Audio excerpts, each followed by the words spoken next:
Hello అండి, video number 3లో మనం Banarasi mashru chiffon saris చూద్దాము. Small weaving butas and 2 sides కూడా జరీ బార్డర్ వచ్చి ఉంటాయి. యంగ్స్టర్స్కి అయితే ముఖ్యంగా చాలా బాగుంటాయి శారీస్. అన్నీ కూడా డస్టీ కలర్ కాంబినేషన్స్ చూద్దాం ఒకసారి. మంచి బ్లూ కలర్ కాంబినేషన్ మీద శారీ అంతా కూడా గోల్డ్ జరీ వీవింగ్ బుటా వచ్చింది. 2 సైడ్స్ కూడా మనకి ఇలా బార్డర్ వస్తుంది.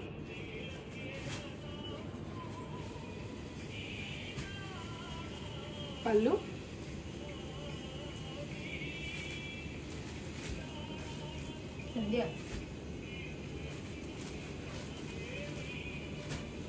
And blouse. Next sari colour combination brown colour combination. ఇది కూడా మనకి ఆల్ ఓవర్ వివింగ్ బుటా వచ్చి 2 సైడ్స్ కూడా సేమ్ జరీ బార్డర్ వచ్చింది. పళ్ళు అండ్ ప్లెయిన్ బ్లౌజ్.